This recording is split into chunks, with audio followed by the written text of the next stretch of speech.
from this other person. Well, I keep 6% of the interest, and I paid 2% of that interest to the Federal Reserve.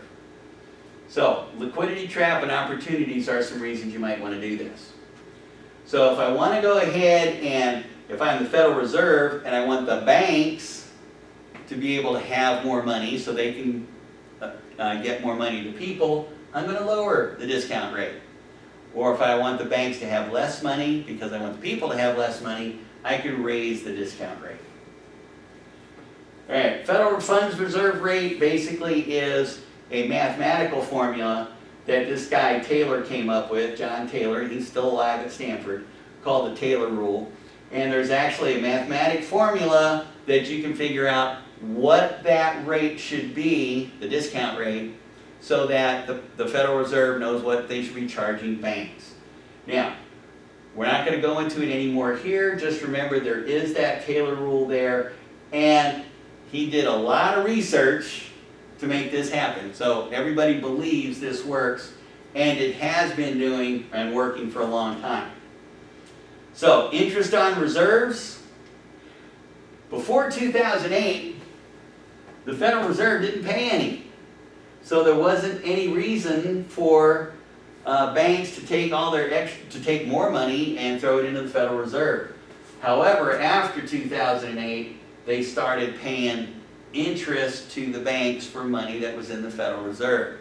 So if they had money just lying around, what they would do is they would send it to the Federal Reserve. Meaning that if I wanted the banks to keep their money so that it can get out to the people, I'm going to have a very low interest rate, or zero.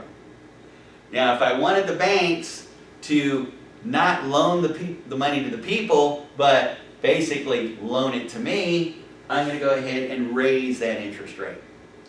Now why would they loan it to me instead of the people? Well, people might go ahead and default on their loan. Federal Reserve can't, because if it needs more money, it just prints more money. So the Federal Reserve is a very safe place to keep your money. So if they have a choice of making the same amount of money from loaning it to the people or loaning it to the Federal Reserve, safer to loan it to the Federal Reserve. All right. Now, the last one is called jawboning. And there's our chairman of the Federal Reserve. Jawboning just means that Federal Reserve chairman and Federal Reserve Bank presidents give speeches all over the place. And people listen to the speeches. They're listening to see if they can determine if at the next open market committee they might be making changes to any of these. And if there's something in the speech that an investor thinks, oh, they're going to be selling open market operations, then they're going to make a whole bunch of decisions to make money in a tight monetary policy system. Right? If they're right, they make a grunch of money. If they're wrong, they lose a grunch of money. So jawboning is just the people in the know going ahead and doing their speeches, and investors trying to interpret what they're saying. So if they want easy money policy, they're going to talk easy. In other words, they're going to talk about buying, lowering, lowering, and lowering.